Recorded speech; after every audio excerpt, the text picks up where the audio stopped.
जो विषय है हमारा, ध्वंस पर आमादा हुकूमत और मोर्चे पर डटा मजदूर, इसमें कोई शक नहीं है कि ये जो समय है वो देश और उसकी असली जनता पर हमलों का सबसे खराब और सबसे कठिन समय है, इसमें कोई शक नहीं। और इसके लिए कोई बहुत बड़ा अर्थशास्त्री या बहुत बड़ा राजनीति शास्त्र का विद्वान होने की आवश्यकता नहीं है। हम अपनी नंगी आंखों से अपने जीवन के आसपास, अपने जीवन के भीतर उन सारी कड़वी सच्चाइयों को देख रहे हैं जो हमारे सामने आज दिखाई दे रही है। क्या है वो और क्यों है, इसके बारे में संक्षेप में अपन लोग बातचीत करेंगे। लेकिन उसके पीछे किस तरीके की जघन्यता है, इतिहास में ऐसा उदाहरण केवल एक मिलता है। बहुत ही बर्बर तानाशाह हुए हैं, मनुष्यता को बहुत कठिन मौकों से गुजरना पड़ा है, मजदूर वर्ग को तो न जाने क्या क्या बर्दाश्त करना पड़ा है अपने आप को संगठित करने के अधिकार को हासिल करने के लिए। लेकिन इतिहास में ऐसा एक ही अवसर मिलता है जब लोग मर रहे हों, जब लोग मौत के मुंह में जा रहे हों, जब लोग भूख से बिलबिला रहे हों, और ऐसे मौकों पर उस देश का शासक बांसुरी बजा रहा हो, गिटार बजा रहा हो, नगाड़ा बजा रहा हो। पहली शताब्दी में एक शासक हुआ था जिसका नाम था नीरो, रोम का शासक था। उसने लगभग वही किया था जिसकी पुनरावृत्ति पिछले कुछ वर्षों से हमारे यहाँ पर हो रही है, और ख़ास तौर से कोरोना काल में जो बहुत ही ज़्यादा शिद्दत के साथ, बहुत ही ज़्यादा निर्लज्जता के साथ करने की कोशिश की गई। 12 मई को प्रधानमंत्री मोदी जी ने जो भाषण दिया था, उस भाषण में बहुत ही हंसते और खिलखिलाते हुए चेहरे, 12 मई मतलब बहुत ही कठिन समय था वो। हमने ऑलरेडी बहुत देरी के साथ लॉकडाउन शुरू किया था क्योंकि हमें डोनाल्ड ट्रंप की अगवानी करनी थी, अहमदाबाद में नमस्ते ट्रंप करना था, अमरीकियों के साथ अपनी गांठ बांधनी थी। उसके बाद अप्रैल और मई बहुत तकलीफ के दौर थे जिसके बारे में अपन बात करेंगे। लेकिन उसी दौरान 12 मई को उन्होंने बहुत ही खिले चेहरे के साथ, बहुत ही आश्वस्त के साथ, बहुत ही प्रसन्न भाव के साथ ये घोषणा की थी कि ये जो महामारी है, ये जो आपदा है, इस आपदा को हम अवसर की तरीके से इस्तेमाल करेंगे। और वो किस तरीके से उन्होंने अवसर की तरीके से इस्तेमाल किया है, इसको अगर हम जानने की कोशिश करें तो बहुत ही विस्तार में जाने की बजाय मैं केवल 2-3 पहलू आपके सामने लाना चाहता हूं। और वो पहलू है, सबसे बड़ी त्रासदी की शुरुआत हुई प्रवासी मजदूरों की वापसी के साथ। अभी सरकार ने परसों नरसों पार्लियामेंट में जब ये सवाल पूछा गया तो एक अंदाजिया संख्या दी है कि 1 करोड़ 4 लाख के आसपास लोग वापस हुए। हालांकि 1 करोड़ 4 लाख भी कम नहीं होते हैं।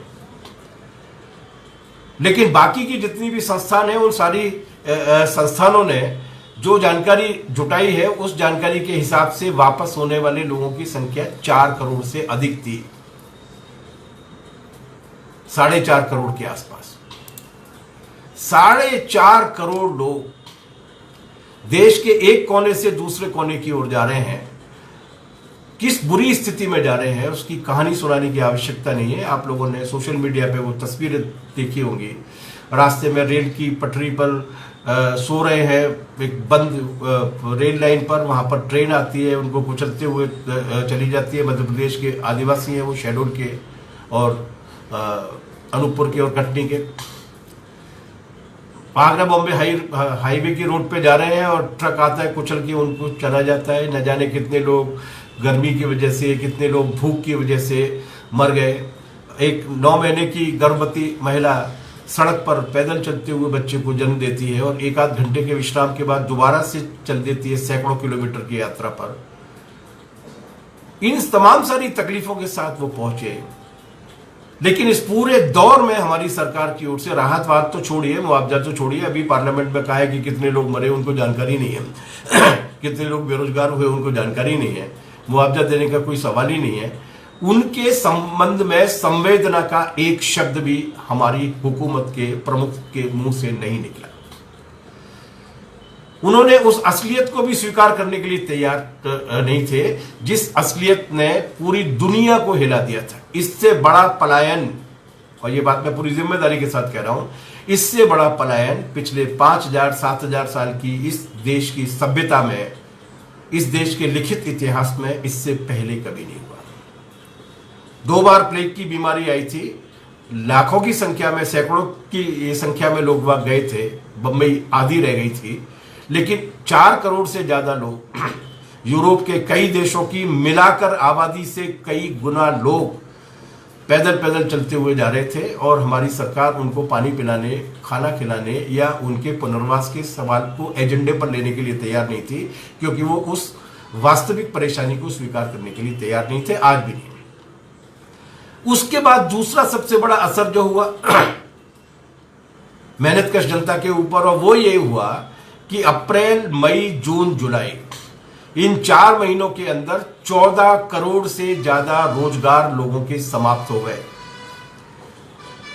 अभी सरकार ने माना है इस बात को कि 2 से 3 करोड़ लोगों के बीच में वो लोगों की नौकरियां खत्म हुई हैं जो परमानेंट नौकरियों पर काम करते थे, स्थायी कामों में लगे हुए थे। लेकिन ऐसे असंगठित क्षेत्र के अनेकों लोग हैं जिनकी नौकरियां छिन गई, और उनकी संख्या CMIE, जो इस देश की प्रमुख संस्था है, उस संस्था ने बताया कि वो तकरीबन 14 करोड़ के आसपास लोग हैं, और उनमें से 8 करोड़ लोग, 6 करोड़ लोग हमेशा के लिए बेरोजगार हो गए हैं, क्योंकि वो जो काम धंधा करते थे अब उसके दोबारा पुनर्जीवित होने की कोई संभावना नहीं है, क्योंकि इस बीच में बाजार में जो मंदी आई है, लोगों की जेब में जो सिकुड़न आई है, उसकी वजह से अब उनको काम मिलने वाला नहीं है, बाजार सिकुड़ गया है। हाल फिलहाल उनके दोबारा से रोजगार पर वापस होने की कोई संभावना नहीं। तीसरा जो सबसे बड़ा हमला हुआ, जो 150 साल के इतिहास में इतने कम समय में, पिछले 6 साल में, और उससे भी कम समय पिछले 6 महीने के अंदर, जितना योजनाबद्ध तरीके से, जितना बर्बर तरीके से श्रम कानूनों को खत्म करने के, उन अधिकारों को छीनने का हमला किया गया जो पिछले 150 वर्षों में इस देश के मेहनतकशों ने कुर्बानियां दे देकर हासिल किए थे। आसानी के साथ नहीं मिल गए थे, अंग्रेजों से भी लड़े थे, निजी मालिकों से भी लड़े थे, इस देश की सरकारों से भी लड़े थे। उसके बाद जो कानून हासिल किए थे, उन सारे कानूनों को एक झटके में वहां पर योगी आदित्यनाथ ने, यहां पर शिवराज सिंह ने, कहीं पर किसी और ने, इस देश के सारे राज्यों में श्रम कानूनों को स्थगित कर दिया गया। 8 घंटे काम के कानून को 12 घंटे काम के कानून में तब्दील कर दिया गया।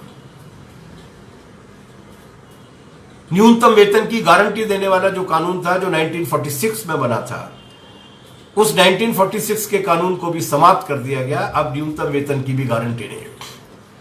हायर एंड फायर के सिद्धांत को सरकारी क्षेत्र में लागू कर दिया गया कि वहां भी अब जो परमानेंट नौकरी मिलेगी वो भी नौकरी संविदा पर मिलेगी, और जो पहले से काम कर रहे हैं उनको भी किसी न किसी तरीके से बाहर निकालकर इस तरीके के लोगों की भीड़ से उसको भरने का फैसला ले लिया।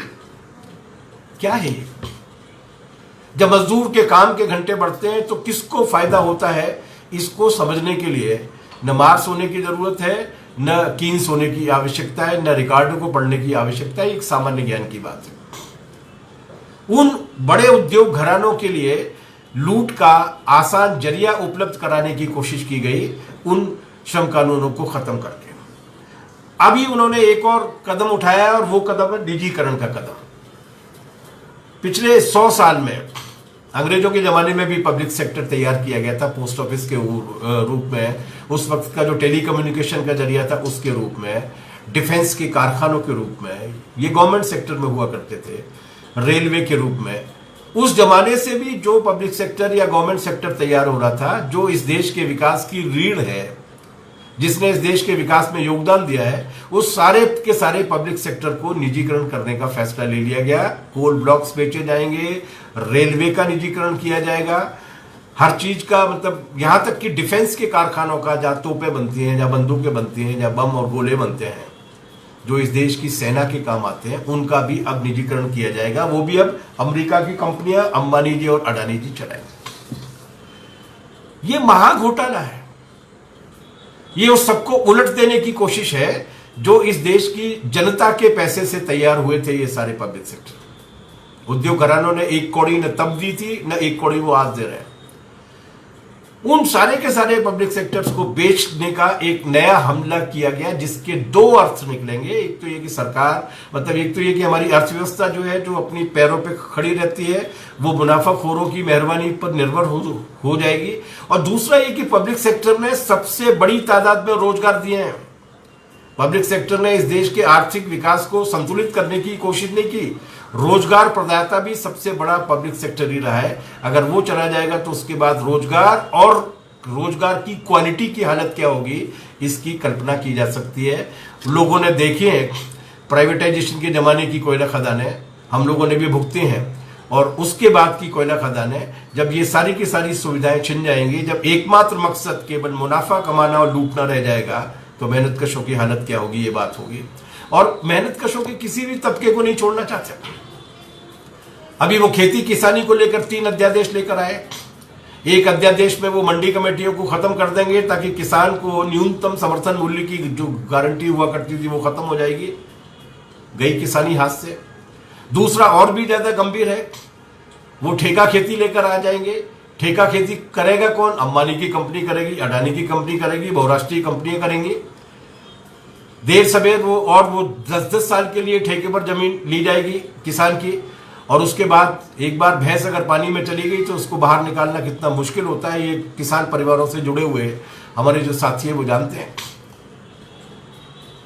जमीन भी गई। उसके बाद वो तीसरा अध्यादेश लेकर आए हैं कि एसेंशियल कमोडिटी एक्ट जो हुआ करता था, जिसमें एक सीमा से ज्यादा जमाखोरी नहीं की जा सकती थी खाद्यान्न की, उसको भी खत्म कर दिया। अब कितने भी हजारों लाखों टन भी किसी की जमाखोरी में कोई कर सकता है, उसका नजारा हम लोग देख रहे हैं। एक तरफ प्रधानमंत्री जी ने फरमाया था कि इस देश के किसान ने बड़ी मुश्किल में काम किया है और बहुत अच्छा काम किया है, हमारे लिए गर्व की बात है। और दूसरी ओर वही उसी किसान के साथ ये किया जा रहा है कि इतने बड़े पैमाने पर फसल पैदा होने के बाद भी बाजार में दाम कम नहीं हुए, न सब्जियों के न खाद्यान्नों के, बल्कि जिसने पैदा किए थे वही आज ज्यादा मुश्किल में है, इसलिए कि उसको वही सामान जो उससे 20 रुपए में खरीदा गया था आज उसको 40 और 60 रुपए में खरीदना पड़ रहा है। ये अब की हालत है। जमाखोरी, कालाबाजारी ने किस तरीके से इस देश में भुखमरी पैदा की है, इसके बारे में पढ़ने के लिए इतिहासकार होने की आवश्यकता नहीं है। बहुत ही आसानी के साथ हम लोग समझ सकते हैं इसको। जब हमने 1965 के युद्ध देखे हैं, 1971 का बांग्लादेश का संघर्ष देखा है, जब जब आपदा आई है, जब जब युद्ध आए हैं, तब यही लोग जो बीजेपी के झंडे को तान कर रहते हैं, उन्हीं ने जमाखोरी करके जो कालाबाजारी की है, उसका नतीजा इस देश की जनता को जो चुकाना पड़ा है, उसके बारे में कुछ दोबारा से दोहराने की आवश्यकता नहीं है। खेती भी गई, किसानी भी गई, खाद्यान्न भी गया, रोटी भी गई, सब्जी भी गई। उसके बाद 2 बड़े फैसले लिए हैं इस कोरोना काल के दौरान सरकार ने, जिनका डायरेक्ट और इनडायरेक्ट दोनों तरीके से असर इस देश के मजदूर वर्ग पर पड़ा है। और वो फैसले हैं शिक्षा और स्वास्थ्य का पूरी तरीके से निजीकरण किया जाना, शिक्षा और स्वास्थ्य का पूरी तरीके से अभिजातीयकरण किया जाना, ऑनलाइन एजुकेशन, ऑनलाइन एग्जामिनेशन, इन सब का मतलब क्या है? जिस देश में केवल 34% लोगों के पास एंड्रॉयड के फोन है, जिस देश का आधे से ज्यादा हिस्सा अभी भी इंटरनेट के कवरेज से बाहर है, उस देश में अगर ऑनलाइन एजुकेशन और ऑनलाइन एग्जामिनेशंस होंगे तो वंचित होने वाले लोग कितने होंगे और कौन होंगे? दूसरा सवाल यह है कि शिक्षा और स्वास्थ्य का मामला, मैं जिस शहर में बैठकर आपके बीच में बोल रहा हूं, उस शहर में कोई कोरोना पेशेंट सरकार द्वारा निर्धारित किए गए, मुख्यमंत्री जी के बड़े करीबी हॉस्पिटल है वो, उस हॉस्पिटल में जब भर्ती होता है तो उसके बाहर आने पर 10-12 दिन के बाद जब वो बाहर निकल कर आता है तो कम से कम उसे 5 लाख रुपए का बिल थमाया जाता है। मतलब क्या है? मतलब ये कि बहुमत जनता के हाथ से शिक्षा भी छिन जाएगी, बहुमत जनता के हाथ से स्वास्थ्य भी छिन जाएगा। और हम जो मेहनत कश लोग हैं, जो मजदूर वर्ग है, उन मजदूर वर्ग के साथ ये दिक्कत होगी कि अभी तक सार्वजनिक शिक्षा और सार्वजनिक स्वास्थ्य की वजह से जो कम खर्चा हुआ करता था, आमदनी घटेगी, खर्चे का बोझ बढ़ेगा। और आखिरी पहलू जो मैं कहना चाहता हूं, बाकी बहुत सारे हरि अनंत हरि कथा अनंत, और मोदी जी की तो सुरसा के मुंह की तरीके से फैलता जाता है उनका जो आपराधिक रिकॉर्ड है जनता को और देश को बर्बाद करने का, ध्वंस करने का। लेकिन मैं आखिरी बात कह रहा हूं, ये जीडीपी का क्या हुआ? अरे दुनिया के दूसरे देशों में भी कोरोना फैला है, वहां भी संकट आया है, वहां भी लॉकडाउन हुए हैं, लेकिन हमारी जीडीपी का इस तरीके से भट्टा क्यों बैठ गया? इसलिए बैठ गया कि हम जो 20 लाख करोड़ रुपए का पैकेज लेके आए थे, उस पैकेज में उस मूल समस्या का समाधान नहीं था। मूल समस्या क्या है? मूल समस्या है खरीदने की क्षमता नहीं है, जेब में पैसा नहीं है, बाजार क्या खाक चलेगा। उसकी बजाय आपने जितना भी पैसा देना था उद्योग घरानों को दे दिया, उद्योगपतियों को दे दिया, बड़ी बड़ी कंपनियों को दे दिया, निजी बैंकों को दे दिया, उन तमाम सारे लोगों को दे दिया जिनके पास पहले से था। नतीजा क्या निकला? नतीजा ये निकला कि आज स्थिति यह है कि बाजार पूरी तरीके से ठहरा हुआ है, और बाजार पूरी तरीके से अगर ठहरा हुआ है तो जाहिर सी बात है कि आपके पास नहीं है खरीदने की क्षमता। मैन्युफैक्चरिंग सेक्टर में गिरावट आ रही है, सर्विस सेक्टर में गिरावट आ रही है, जिसके बारे में ये कहा जाता था कि दुनिया इधर से उधर हो जाए लेकिन सर्विस सेक्टर का कुछ नहीं बिगड़ेगा, उस सर्विस सेक्टर में भी पूरी तरीके से गिरावट आ रही है। ये स्थिति क्या है? ये केवल कुछ आयाम हैं जो आयाम ने इस पूरे के पूरे देश की जनता को चिंतित करके रख दिया है। लेकिन एक और साजिश है मित्रों, उसको समझने की आवश्यकता है। मैं 2 मिनट लूंगा आपके। 1991 में जब ये नीतियां लागू की गई थी, जिन्हें आज पूरी बेदर्दी के साथ लागू किया जा रहा है और भी ज्यादा घिनौने तरीके से, उस वक्त दुनिया भर के कॉरपोरेट्स ने ये मिलकर तय किया था सरकारों के साथ बैठकर कि हमें इस दुनिया के लोगों के अंदर ये भाव पैदा करना है कि अब कोई विकल्प नहीं है, there is no alternative, TINA factor. और उस वक्त उन्होंने तय किया था कि किसी भी तरीके की विकल्प की आवाज दिखनी नहीं चाहिए, कोई वैकल्पिक मांगे लोगों के पास पहुंचनी नहीं चाहिए। और उसके लिए उन्होंने जो सबसे ताकतवर औजार है, जो सूचना क्रांति के रूप में इस वक्त पूरी दुनिया में एक भस्मासुर बनकर आया है, वो है मीडिया। उस मीडिया के जरिए उन्होंने कहा था कि नंबर 1, वैकल्पिक नीतियों की बात करने वालों पर वैचारिक हमला करना, उनको अप्रासंगिक बताना, उनको पुराने लोग बताना, और ये बताना कि अब इसके अलावा कोई रास्ता नहीं। पिछले कुछ वर्षों में और खासतौर से पिछले 6 महीनों में बहुत योजनाबद्ध तरीके से इस बात का हमला करने की कोशिश की गई है। पूरे के पूरी मीडिया, 2-4 अखबार और 2-4 टीवी चैनल्स को अगर छोड़ दिया जाए तो पूरे का पूरे मीडिया को इस बात के लिए झोंक दिया गया है कि वो जो विरोध हो रहा है, जो प्रतिरोध हो रहा है, जो आक्रोश है, जो परेशानियां हैं, जो बेचैनियां हैं, उनके बारे में पूरी तरीके से खामोश रहे, नॉन इश्यूज पर चर्चा होती रहे। 29 ग्राम गांजा पकड़ा गया, इस सवाल को लेकर 10 दिन तक टेलीविजन चैनल चिल्लाते रहे। एक अभिनेता ने आत्महत्या की या उसकी हत्या हुई, इस सवाल को लेकर 2-2.5 महीने तक सारे का सारा मीडिया कवरेज करता रहे। इस बीच में लाखों की संख्या में लोग भूख से मर गए, उस पर बातचीत नहीं होनी चाहिए। और यही वजह है, इसको समझने की आवश्यकता है, यही वजह है कि इस पूरे 6 महीने के दौरान, पिछले दौर में भी और इस पूरे 6 महीने के दौरान जो प्रतिरोध हुए हैं,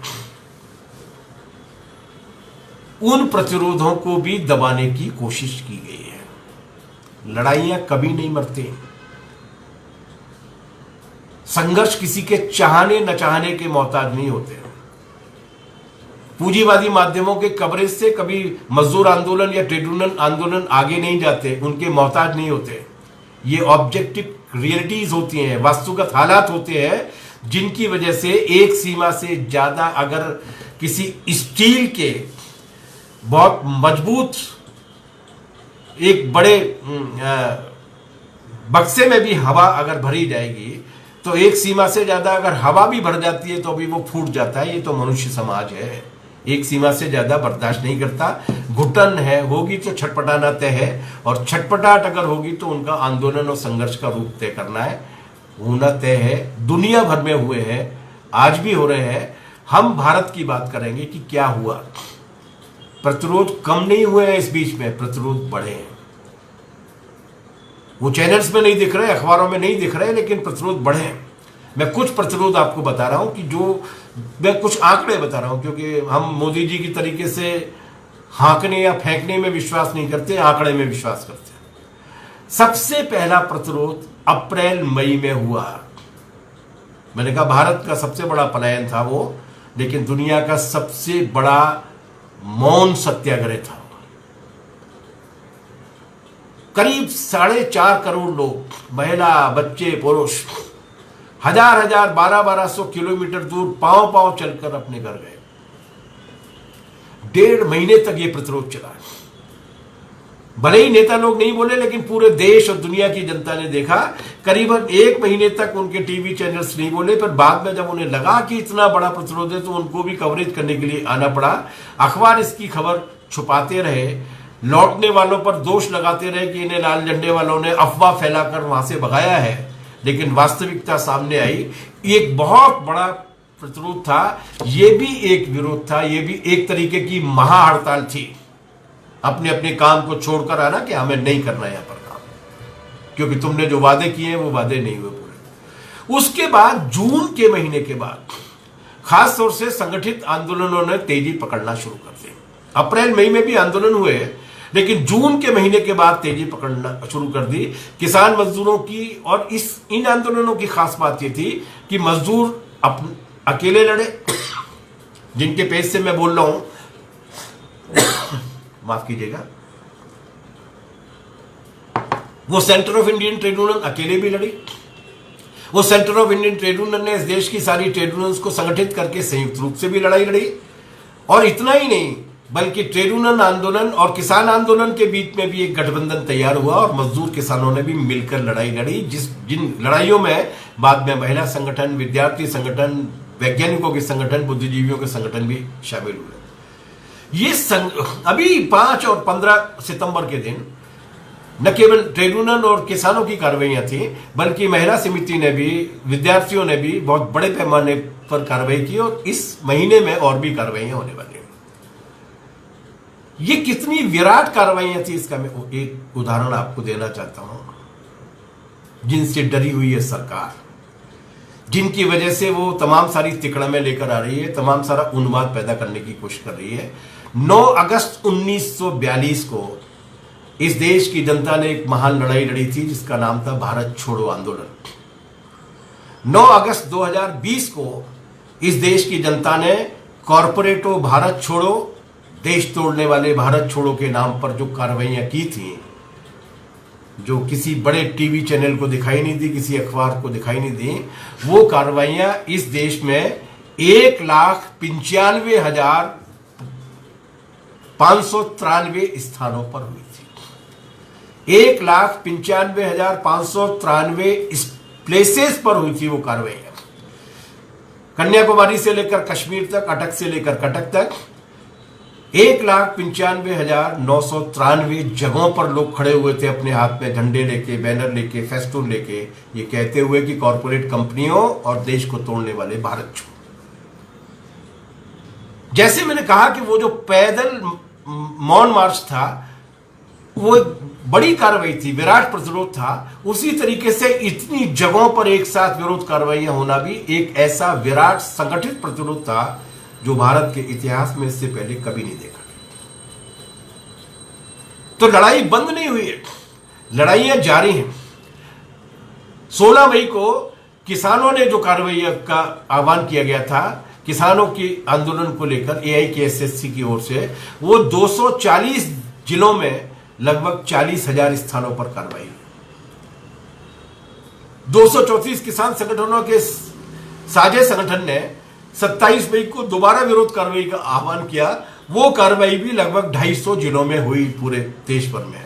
और 19 जून को किसान सभा, C2, खेत मजदूर यूनियन को के आह्वान पर जो कार्रवाई हुई थी, वो देश के 228 जिलों में हुई। अपन ताजे आंदोलन देख लें, 9 अगस्त की मैंने आपसे बात की, सिर्फ जुलाई के बाद की आंदोलन अगर हम देख लें तो 7-8 अगस्त को वो जिनके बारे में कल सरकार ने कहा है ना कि स्वास्थ्य सेवा में लगे हुए डॉक्टर, आशाकर्मी, आंगनवाड़ी कार्यकर्ता,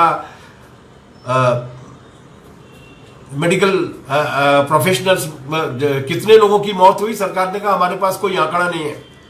उनकी जो सबसे बड़ी बुनियाद है, जो आशा कर्मियों के रूप में जानी जाती है, आशा सहायिकाओं के रूप में जानी जाती है, उन्होंने 7-8 अगस्त को देश भर में हड़ताल की थी अपनी सुरक्षा के लिए, अपने बीमे के लिए, अपनी दूसरी मांगों को लेकर। हरियाणा में ये हड़ताल और भी लंबी चली थी। मध्याह्न भोजन का काम करने वाली जो भोजन माताएं हैं, उनकी भी हड़ताल हुई। और कोयला उद्योग में तो 2 से लेकर 4 जुलाई तक 3 दिनी हड़ताल में करीबन 5.5 लाख मजदूर शामिल हुए, जिसके दबाव में सरकार को फिलहाल, चोर चोरी से जाएगा लेकिन हेराफेरी से नहीं जाएगा, फिलहाल सरकार ने यह घोषणा की है कि वो अभी कोल ब्लॉक्स को आवंटित करने के काम को फिलहाल रोक रही है। उन्होंने निजीकरण के उस खतरनाक फैसले के खिलाफ संघर्ष किया 2 से लेकर 4 जुलाई तक। उत्तर प्रदेश में भी, मध्य प्रदेश में भी, झारखंड में भी, पश्चिम बंगाल में भी, उड़ीसा में भी और आंध्र में भी, जहां भी कोयला खदान है वहां पर वो हड़ताल, छत्तीसगढ़ में भी। इसके बाद जब रेलवे के निजीकरण की घोषणा हुई तो बाकी जो रेलवे की ऑल इंडिया रेलवेमेंस फेडरेशन और NFIR और जो उनकी जो फेडरेशन है, उन्होंने तो संघर्ष किए। अकेले CITU के आह्वान पर 22 राज्यों के 224 जिलों में 717 रेलवे स्टेशनों पर विरोध कार्रवाइयां की गई कि रेलवे का निजीकरण नहीं चलेगा।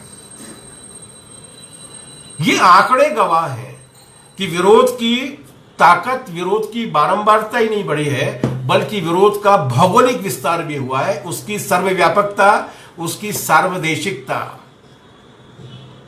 पैन इंडियन कैरेक्टर हुआ है पूरे के पूरे स्ट्रगल का। 23 जुलाई को किसान मजदूरों ने फिर से एक आह्वान किया था, जिसमें करीब 60,000 स्थानों पर 291 जिलों में 60,000 स्थानों पर गिरफ्तारियां भी हुई, कार्रवाइयां भी हुई। ये मैं उन मैदानी कार्रवाइयों की बात कर रहा हूं जिन मैदानी कार्रवाइयों में मजदूर, किसान, मेहनतकश लोग शामिल हुए। लेकिन इसके अलावा बीमा कर्मचारियों की, बैंक कर्मचारियों की, केंद्र सरकार के कर्मचारियों की, राज्य सरकार के कर्मचारियों के संघर्ष भी हुए। और ये वो संघर्ष है जो अखिल भारतीय पैमाने पर आह्वान देकर हुए। इनके अलावा स्थानीय मांगों को लेकर भी बहुत संघर्ष हुए। वो रोजगार बचाने के लिए, काम के घंटों को लेके, रोजगार की पगार के कटने को लेके, राशन के सवाल को लेके, जमीन के कंपनीकरण को लेके, या फसल की लूट को लेके, या मुआवजे को लेके, या कोरोना तानाशाही के जो अत्याचार चल रहे हैं उनको लेकर हुए। लेकिन संघर्ष आप बाहर मत जाइए, यूपी को देख लीजिए। सोशल मीडिया पर बैठने का इस वक्त अवसर है क्योंकि मैदानी काम कम है। कल 6 महीने के बाद आज रात को मैं पहली बार निकलूंगा भोपाल से बाहर। लेकिन यहां इसमें जो संघर्षों की बहार दिखती है, मेरी अपनी हमारी अपनी आंखों के सामने से जो यूपी के संघर्ष गुजरे, वो चाहे इटावा से लेकर गाजीपुर और मऊ तक, बनारस से लेकर बुलंदशहर तक, हर रोज कहीं किसान हैं, कभी राशन की मांग को लेके, कभी दलित उत्पीड़न के सवाल को लेके, कभी कोरोना की राहत को लेके, कभी सोनभद्र में बिजली और कोयले के मजदूर लड़ते हुए दिखते हैं, तो कभी लखनऊ से लेकर मिर्जापुर तक महिलाओं के प्रतिरोध हमारे सामने आते हैं। कानपुर में से लेकर आगरा तक आवाज उठती है। रोहिलखंड से ब्रज होते हुए बुंदेलखंड तक पूरे उत्तर प्रदेश में प्रतिरोध ही प्रतिरोध है। अखिलेश यादव परशुराम की मूर्ति 250 फुट बनाने वाले हैं, मायावती जी 252 फुट की बनाएंगी, और बाबा योगी आदित्यनाथ क्या करेंगे वो आप लोग देख ही रहे हैं। इन तथाकथित मुख्य धारा की राजनीतिक शक्तियों के विश्वासघात के बावजूद उत्तर प्रदेश की मेहनतकश जनता संघर्ष के मैदान पे है। उनमें सब है, रेलवे है, उसमें डिफेंस कर्मचारी है, उसमें मेडिकल रिप्रेजेंटेटिव्स हैं, उसमें आंगनवाड़ी के कार्यकर्ता है, उसमें छोटे छोटे धंधे और व्यवसायों में काम करने वाले लोग हैं। निडर तरीके से मुट्ठियों को ताले हुए। ये संघर्ष का एक मोर्चा है, लेकिन संघर्ष के और भी कई मोर्चे हैं। सोशल मीडिया भी एक मोर्चा है, और इस देश की जनता बोल रही है। इतने भारी संकट के बीच जब 6 ड्रेस बदल के मोर को दाना चुगाने का धतकर्म किया गया और उसके बाद मन की बात में देश की जनता से कहा गया कि वो देशी कुत्ते पाले और खिलौने बनाए, उसके बाद YouTube पर डिसलाइक करने वाले लोग कौन थे? यही नौजवान जो आज से 4 साल पहले, 5 साल पहले, 2 साल पहले आएगा तो मोदी ही कहा करते थे। अब उनके भी ज्ञान चक्षु खुल रहे हैं और उन्होंने भी कहा कि नहीं, हम इस तरीके की आपराधिकता को इनकार करते हैं। संघर्षों के आयाम सिर्फ आर्थिक नहीं है। शासक वर्ग अपने राज के लिए हर आयाम ढूंढता है। वर्ग संघर्ष में हर चीज पर कब्जा करने की कोशिश करता है, तो प्रतिरोध भी हर जगह होता है, चाहे वो न्याय प्रणाली बचाने की लड़ाई हो, संविधान बचाने की लड़ाई हो, लोकतंत्र बचाने की लड़ाई हो, मानवाधिकार बचाने की लड़ाई हो।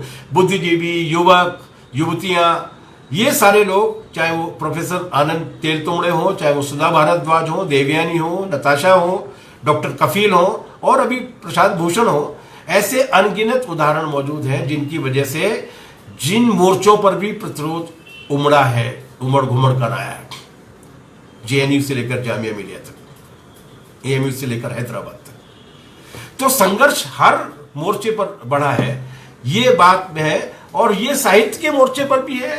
कितने अच्छी कविताएं, कितने अच्छे लेख, कितनी अच्छी कहानियां, कितने अच्छे व्यंग, कितने बेहतरीन कार्टून इस बीच में आए हैं। लड़ाई जारी है। उनके तथाकथित मेन स्ट्रीम मीडिया की परवाह किए बिना भी लड़ाई जारी है। आखिर में एक जरूरी बात मैं आपसे करना चाहता हूं। उसके पहले ये कहना चाहता हूं कि लड़ाई जारी रहेगी, क्योंकि लड़ाई का एक नियम होता है। एक सीमा से ज्यादा लोग बर्दाश्त नहीं करते, सहन नहीं करते, और यहां सारी सीमाएं लांघी जा चुकी हैं। प्रतिरोध होगा, विरोध होगा, और वो एक महासंघर्ष के रूप में निकलेगा, जो पहले आर्थिक सवालों को लेकर चलेगा, सामाजिक सवालों को लेकर निकलेगा, उसके बाद राजनीतिक निहितार्थों तक भी पहुंचेगा। जो जरूरी बात मैं कहना चाहता हूं कि ये एक विशेष तरीके का समय है भारत, और विशेष समय का ये कि ये सिर्फ पूंजीवाद नहीं है, वो तो है, ये सिर्फ दरबारी पूंजीवाद नहीं है, क्रॉनी कैपिटलिज्म नहीं है, वो तो है ही। ये एक पूंजीवाद की ज्यादा, जैसे कहा जा रहा है ना कि पहले निपा आया था, उस निपा वायरस का एक म्यूटेटेड वर्जन आया है जिसको कहा गया कोविड-19। तो ये दरबारी पूंजीवाद का के वायरस का म्यूटेटेड वर्जन है जिसका नाम है कॉर्पोरेटिव हिंदुत्व। एक अलग तरीके की पार्टी का राज। ये दुनिया की अकेली पार्टी है जिसका संचालन खुद उसके हाथों में नहीं है, जिसे चलाने वाला एक रहस्यमयी सांगठनिक ढांचे का संगठन है जिसका नाम है आरएसएस, जिसका इतिहास कालिख और विश्वासघात से भरा हुआ रक्तरंजित इतिहास है। ये नई बात है।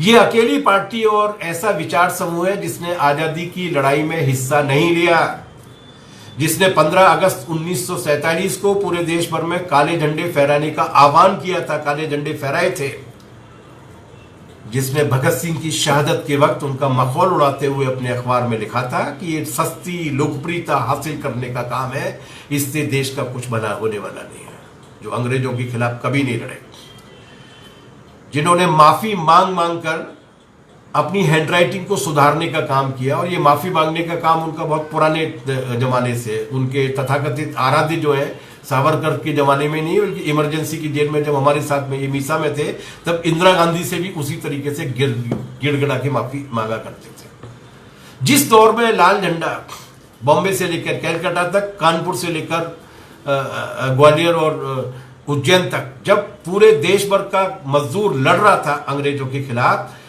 तब मुस्लिम लीग और आरएसएस केवल ये दो ही संगठन ऐसे थे जो अंग्रेजों की गोद में खुलकर खेल रहे थे, जिनके नेताओं को, सावरकर को 60 रुपए महीने का वजीफा दिया जाता था, जो उस जमाने के पुलिस के सुपरिटेंडेंट ऑफ पुलिस के वेतन से 1-2 रुपए ज्यादा हुआ करता था। ये अकेली पार्टी है जिसकी विचारधारा समता, लोकतंत्र, सबके लिए शिक्षा, सबके लिए स्वास्थ्य के अधिकार की खिलाफ है। जो किताब में लिखा पढ़ी में कहते हैं कि किसी भी तरीके के आधुनिक समाज की आवश्यकता नहीं है, मनुस्मृति के आधार पर राज चलना चाहिए, और वो राज किस तरीके का होगा, उस राज में कितने लोग बचेंगे, इसके लिए जानने के लिए कुछ ज्ञानी होने की आवश्यकता नहीं है, हम अपनी आंखों के साथ देखते हैं। ये दुनिया की अकेली ऐसी पार्टी है जो किसी और देश को शत्रु नहीं मानती, अपनी ही जनता को शत्रु मानते। इनके नेता 24 घंटे में से 23 घंटे 55 मिनट अपने ही देश की जनता को गरियाते हैं, चाहे वो धार्मिक आधार पर दूसरे धर्मों को मानने वाले लोग हों, चाहे वो वर्ण और जाति के आधार पर दलित, शूद्र और आदिवासी हों, चाहे वो गरीब लोग हों, ये उन्हीं को गरियाते हैं। 4.5 करोड़ गरीबों के पैदल लौटते वक्त इनके चेहरों पर जो नफरत थी वो इसलिए थी कि ये गरीब को कंटेम्प्ट के रूप में देखते हैं, उसे नागरिक मानने के लिए तैयार नहीं। ये अपनी ही देश की जनता को दुश्मन मानते हैं। इसीलिए जितने भी फैसले 6 महीने में लिए गए वो अपने ही देश की जनता के पैरों में बड़ी डालने वाले लिए गए। और ये जो नाटक चल रहा है दिल्ली दंगे के नाम पर, उसमें भी उनकी सारी साजिशें जो वो अपने ही देश की जनता के विरुद्ध है। इतिहास से उनका कोई रिश्ता नहीं है, लेकिन इतिहास को बदलने की कोशिश कर रहे हैं। मैं उस विषय पे विस्तार के साथ में नहीं जाऊंगा, क्योंकि मैंने ये सोचा था कि आज मैं बहुत संक्षिप्त बोलूंगा और मेरे 40 मिनट लगभग हो चुके हैं, इसलिए मैं उन पर नहीं जाऊंगा। लेकिन इनको ये समझने की आवश्यकता है कि इनसे ज्यादा झूठा, इनसे ज्यादा लबाड़, इनसे ज्यादा फर्जी और पाखंडी कोई और संगठन दुनिया में नहीं। ये डोनाल्ड ट्रंप की रिपब्लिकन पार्टी भी इनकी तुलना में काफी साफ सुथरी नाई धोई लगती है। किस तरीके का फर्जीवाड़ा करते हैं ट्रेड यूनियन आंदोलन में काम करने वाले साथी लोग जानते होंगे।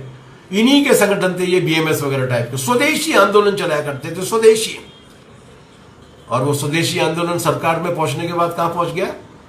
सब्जी, हल्दी और मिर्ची बेचने से लेके डिफेंस के कारखानों और रेलवे तक और कोयले तक और फार्मा सेक्टर में, हेल्थ सेक्टर में, एजुकेशन सेक्टर में, सभी जगह पर 100% एफडीआई कौन लेके आई? इन्हीं स्वदेशी का जाप करने वालों की सरकार लेके आई। इनका राष्ट्रवाद भी, फर्जी राष्ट्रवाद भी पाखंड है। पूरा देश इनके साथ खड़ा हुआ है। बातचीत करो, मसला निपटाओ, युद्ध को तक न पहुंचे बात, लेकिन जनता को बताओ तो सही कि गलवान घाटी में क्या हुआ, पेंगोंग की झील में क्या लड़ाई चल रही है। कल उन्होंने कहा 100-200 राउंड हवाई फायर हुए फिंगर 3 और फिंगर 4 पर। वहां की पहाड़ियों का नाम है फिंगर 3 और फिंगर 4। फिंगर 5 और फिंगर 6 कहां गई? डोकलाम में क्या हुआ?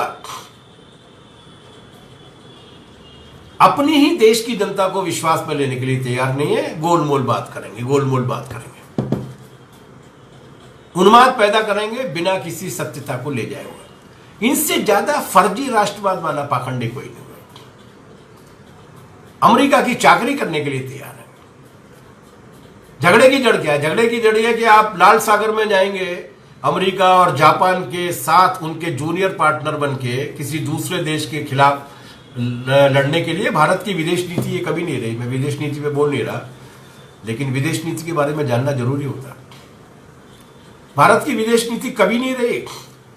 और भारत की तो छोड़िए, पिछले 150 साल में, 200 साल में, अमेरिका को बने हुए 500 साल हुए हैं, पिछले 150-200 साल में ऐसे एक देश का नाम बता दीजिए जिस देश ने अमेरिका के साथ अपनी गांठ बांधी हो और उसके बाद उसका विकास हुआ हो या वो बच पाया हो। अपने पड़ोसी को देख लीजिए, पाकिस्तान। अमेरिका के साथ जाकर कोई बचता नहीं है। अमेरिका की जनता जिन चीजों का विरोध कर रही है वो भी काम करने के लिए तैयार है। तो ये जो स्थिति है, इन स्थितियों को समझना होगा और इन सब के खिलाफ लड़ना होगा। और इनका कोई न धर्म के साथ रिश्ता है, न संस्कृति के साथ रिश्ता है, न भारतीय दर्शन के साथ रिश्ता है। इनके पास कोई नहीं है। इनके पास केवल रामदेव है, इनके पास केवल आशाराम है, इनके पास केवल चिन्मयानंद है, इनके पास गुरमीत राम रहीम है। इनके पास इस देश की धार्मिक परंपरा का भी कोई सदाचारी विचारक या धार्मिक पंथ परंपरा वाला व्यक्ति नहीं है। जैसे उनके साथ है वैसे ही वो है। लेकिन अगर ये निजी प्रश्न होता तो शायद हमें चुप भी रह जाते हैं, लेकिन ये देश का सवाल है। इसलिए जो मैं कहना चाहता हूं, निवेदन करना चाहता हूं कि लड़ाई खतरों के दोनों आयामों से एक साथ लड़नी होगी। मैं एक रूपक दे रहा हूं आपको कि आप देश की नाव जो है वो नदी की भंवर में फंसी हुई है। उस नाव में छेद भी कर दिया गया है लोगों की एकता को उन्माद में भड़काने के जरिए, पानी भी भर रहा है। ऐसे में एक मगरमच्छ हम पे हमला करता है कॉरपोरेट की लूट के रूप में, निजीकरण के रूप में, श्रम कानूनों की समाप्ति के रूप में, 3 अध्यादेशों के रूप में, नौकरी छीनने के रूप में, प्राइवेटाइजेशन के रूप में। हमें उस मगरमच्छ से लड़ना होगा पूरी ताकत के साथ। लेकिन केवल मगरमच्छ से लड़ने से बचने वाले नहीं है। मगरमच्छ से लड़ने के जरूरी काम को करते हुए हमें उस नाव के छेद को भी मूदना होगा ताकि नाव में पानी न भरे और मगरमच्छ को हराने के बाद भी हमारी नाव डूब न जाए। इसको कहते हैं हिंदुत्व का खतरा।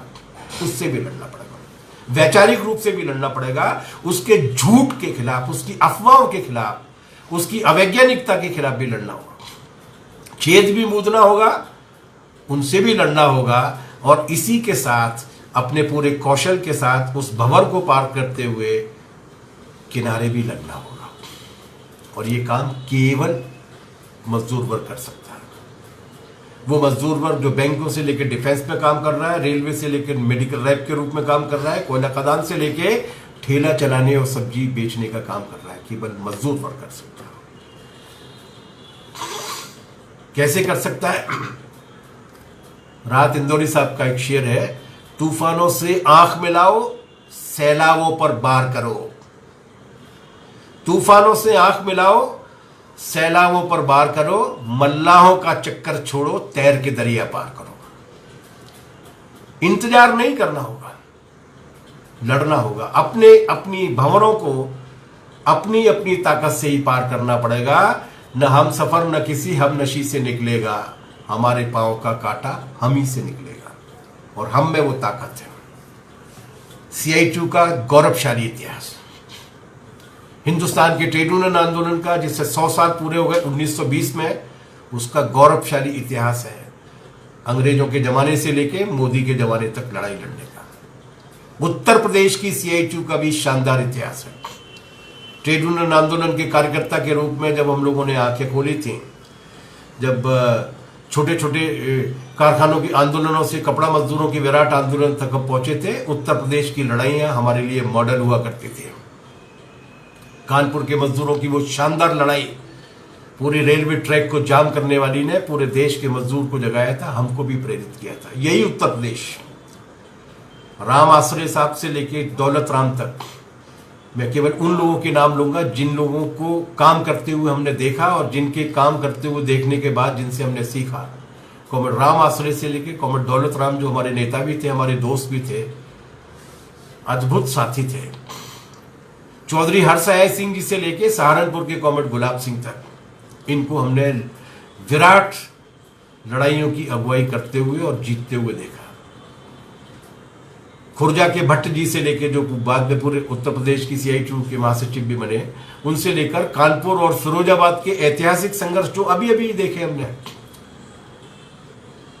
हमारे प्यारे दोस्त कॉमरेड प्रेमनाथ राय से लेके हमारे जो इलाहाबाद वाले मिश्रा जी हैं, और हमारे ये जो इस उत्तर प्रदेश CI2 के पेज वाले जो मिश्रा जी हैं, निशिकांत मिश्रा जी, इन लोगों तक सैकड़ों हजारों कार्यकर्ता है जो अपने अपने इलाकों के मेहनत कशों का प्यार भी हासिल कर चुके हैं, सम्मान भी हासिल कर चुके हैं, जिन्हें लोग ईमानदारी और बहादुरी का पर्याय मानते हैं, जिनके नेतृत्व में विश्वास करते हैं, जिनके सांगठनिक कौशल में विश्वास करते हैं। वो अगर योजनाबद्ध तरीके से हस्तक्षेप करेंगे, लड़ेंगे, तो निश्चित रूप से आगे जाएंगे। ये जो 23 सितंबर का जो मोर्चा है, उसी तरीके के संघर्ष का मोर्चा। भविष्य हमारा है, राजनीतिक विज्ञान के हिसाब से भी, सामाजिक विज्ञान के हिसाब से भी, अर्थशास्त्र के विज्ञान के हिसाब से भी। दुनिया पीछे की ओर नहीं जाती, दुनिया आगे की ओर जाती है। वो लोग जिन्होंने 1991 में हथियार डाल दिए थे, फ्रांसिस फुकुयामा जैसे दार्शनिक, जिन्होंने कहा था कि अब तो समाजवाद की विचारधारा का अंत हो गया, अब तो केवल यही चलेगा, इतिहास का अंत हो गया है। आज 2 साल पहले उनको भी एक नई किताब लिखकर ये कहना पड़ा, माफी मांगनी पड़ी कि मेरी वो समझदारी गलत थी। अब अगर मनुष्यता को बचाना है, दुनिया को बचाना है, पृथ्वी को बचाना है, तो केवल एक ही रास्ता है, और वो रास्ता है समाजवाद का रास्ता, जिस रास्ते को लेकर CITU चलती है।